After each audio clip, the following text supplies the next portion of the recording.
Hello viewers and welcome back to law Chakra, जहां हम आपको देश में हो रही हलचल की सारी लेटेस्ट अपडेट्स देते हैं। अब जिस केस की यहां हम बात करने वाले हैं वो रिलीजन, जुडिशरी और पॉलिटिक्स का एक इंटरसेक्शन है और आए दिन इतना तहलका मचा रहा है कि पूछो मत। इलाहाबाद हाई कोर्ट ने एक समय पर कहा था कि लॉ एंड ऑर्डर मेंटेन करना सरकार की जिम्मेदारी है, पर बीजेपी के कुछ नेताओं ने जो कहा है उससे कम्युनल हार्मनी डिस्टर्ब हो सकती है। होली और जुम्मा का clash, court orders, BJP leaders का तारप्लीन स्टेटमेंट्स और यूपी के पॉलिटिक्स का ये नया एपिसोड, सब कुछ इस वीडियो में डिकोड करेंगे। तो बीजेपी लीडर रघुराज सिंह ने कहा, मुस्लिम लोग होली के रंगों से बचना चाहते हैं तो तरपोलिन ओढ़ ले, बस फिर क्या था। एक तरफ पॉलिटिकल लीडर्स ने इसको कम्युनल बायस बोला तो दूसरी तरफ सपोर्टर्स ने कहा हिंदुओं के त्योहार पर रिस्ट्रिक्शंस क्यों। तो चलिए दोस्तों, इस कंट्रोवर्सी को तोड़ते हैं टुकड़ों में और समझते हैं इसके लीगल, सोशल और पॉलिटिकल इम्प्लीकेशंस। इस साल होली का त्योहार और रमजान का दूसरा जुम्मा एक ही दिन पड़ रहा है, 14 मार्च। पहले भी फेस्टिवल्स और रिलीजियस प्रैक्टिसेस का क्लैश होता रहता है, पर यहाँ पर मसले खराब तब से हुए हैं जब संभल के एक पुलिस ऑफिसर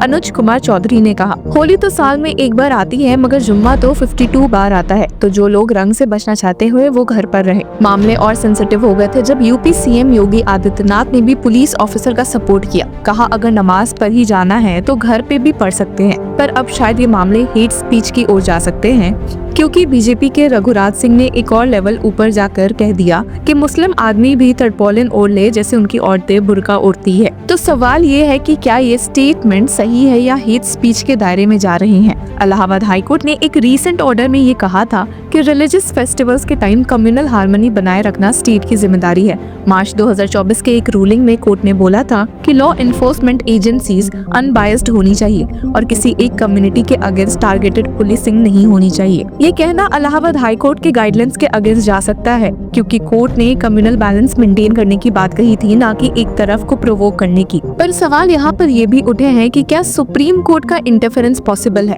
तो अगर कोई PIL फाइल होती है कि ये स्टेटमेंट्स कम्युनल वायलेंस को बढ़ावा दे सकते हैं, तो सुप्रीम कोर्ट इंटरवेन कर सकती है। प्लेसेस ऑफ वर्शिप एक्ट 1991 का भी मेंशन हो सकता है, जो रिलीजियस स्ट्रक्चर्स के प्रोटेक्शन की बात करता है। उसी के साथ बीते दिन इलाहाबाद हाई कोर्ट द्वारा पास किए गए इस मामले में एक ऑर्डर को देखते हैं। तो दोस्तों, ये पूरा मामला उत्तर प्रदेश के संभल डिस्ट्रिक्ट के शाही जामा मस्जिद का है। इलाहाबाद हाई कोर्ट ने archaeological survey of India ASI को कहा है कि वो 24 घंटे के अंदर अफिडेविट सबमिट करे, बताए कि क्या मस्जिद के आउटर स्ट्रक्चर पर व्हाइट वॉशिंग और डेकोरेटिव लाइटिंग की जरूरत है या नहीं। अब ये केस तब ज्यादा कॉम्प्लिकेटेड हो गया जब मस्जिद मैनेजमेंट कमेटी ने कोर्ट में ऑब्जेक्शन फाइल किया और कहा कि ASI की रिपोर्ट उनके प्रपोजल के खिलाफ नहीं है, फिर भी उनका रिनोवेशन अप्रूव नहीं हो रहा। तो इस केस में कोर्ट का की फोकस है ASI सर्वे रिपोर्ट को लेकर ऑब्जेक्शंस का रिव्यू। 1927 के एक हिस्टोरिकल अग्रीमेंट का कॉपी मांगा गया है और व्हाइट वॉशिंग और लाइटिंग की लीगल वैलिडिटी। पर ये सिर्फ इतनी सिंपल कहानी नहीं है। ये सिर्फ एक व्हाइट वॉशिंग इशू नहीं, बल्कि प्लेसेस ऑफ वर्शिप एक्ट 1991 और ASI के रोल्स एंड रिस्पॉन्सिबिलिटी से जुड़ा एक बड़ा लीगल बैटल बन सकता है। जस्टिस रोहित रंजन अग्रवाल की सिंगल जज बेंच ने कहा कि ASI को अपना क्लियर स्टैंड रखना पड़ेगा। क्या व्हाइट वॉशिंग और लाइटिंग हेरिटेज प्रोटेक्शन नॉर्म्स के अगेंस्ट है। ASI ने पहले कहा था कि आउटर स्ट्रक्चर पर थोड़ी डिटोरिएशन है, पर अभी प्रॉपर कंजर्वेशन टीम की सर्वे रिपोर्ट का वेट करना होगा। मस्जिद कमेटी ने आर्ग्यू किया कि ये सिर्फ एक मेंटेनेंस का इशू नहीं, रिलीजियस नेचर का है। कोर्ट ने स्टेट एडवोकेट जनरल से 1927 का एक अग्रीमेंट भी मांगा है, जो मस्जिद केयरटेकर्स और उस वक्त की गवर्नमेंट के बीच हुआ था। इसी के साथ मिनिस्टर्स द्वारा कमेंट्स पर अगर हेट स्पीच लगे तो उसका लीगल जस्टिफिकेशन क्या होगा। Freedom of speech article 19 subsection 1A के तहत किसी भी सिटीजन को ओपिनियन देने का अधिकार देता है। डायरेक्ट थ्रेट नहीं दिया गया, बस एक सार्कास्टिक सजेशन दिया गया, जो टेक्निकली प्रोटेक्टेड स्पीच हो सकता है। सुप्रीम कोर्ट ने साल 2024 के एक रूलिंग में ये कहा था कि कम्युनल टेंशंस बढ़ाने वाले बयान पर एक्शन लेना जरूरी है। अगर कोई पब्लिक इंटरेस्ट लिटिगेशन फाइल होती है तो इलाहाबाद हाई कोर्ट या सुप्रीम कोर्ट इस मैटर को लीगल पर्सपेक्टिव से रिव्यू कर सकती है। पॉलिटिक्स या पब्लिक सेफ्टी,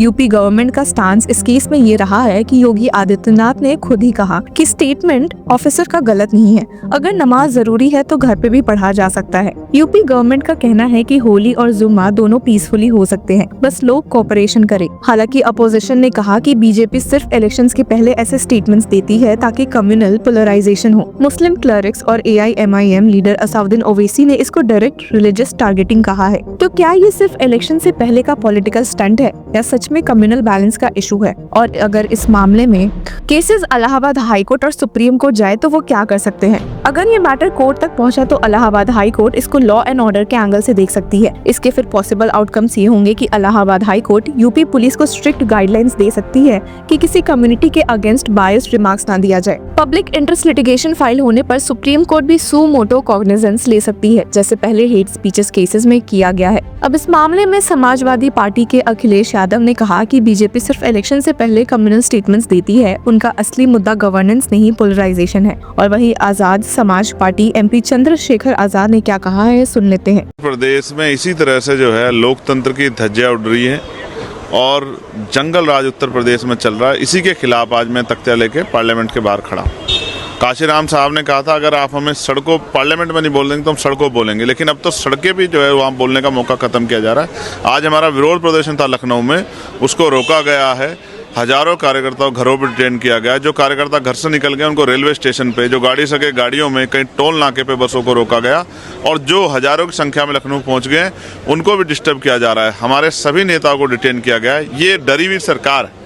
अगर इतनी एनर्जी आप जो है अन्याय रोकने पे उत्तर प्रदेश के मुख्यमंत्री लगाते, बहन बेटियों के सम्मान की रक्षा के लगाते, पत्रकारों की रक्षा के लगाते, तो आज पत्रकारों की हत्या नहीं हो रही थी। आज बहन बेटियां सम्मानित होती और नौजवान परेशान नहीं होता।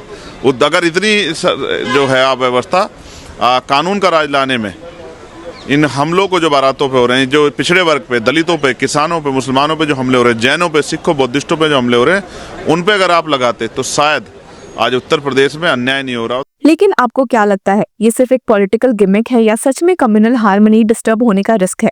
कमेंट सेक्शन में हमें जरूर बताएं और तब तक के लिए keep following law Chakra. Hello law lovers and justice seekers, welcome to law Chakra. हम आपके लिए लेकर आए हैं कुछ बहुत ही exclusive. Introducing law Chakra prime membership, जो आपको देगा exclusive access like never before. चाहते हो कि सबसे पहले आपको मिले latest legal updates? Law Chakra prime के साथ आपको मिलेगा early access to exclusive content, critical case analysis, courtroom battle का ब्रेकडाउन, वो भी बाकी व्यूअर्स से पहले। मोर अपडेट्स, मोर एनालिसिस, यानी कि फुल इनसाइडर एक्सेस, वो भी बस घर बैठे। यही नहीं, प्राइम मेंबर को मिलेगा access to exclusive interview session with renowned जजेस, लीगल एक्सपर्ट्स एंड लॉयर्स। ऐसे इनसाइट्स जो आपको कहीं और नहीं मिले।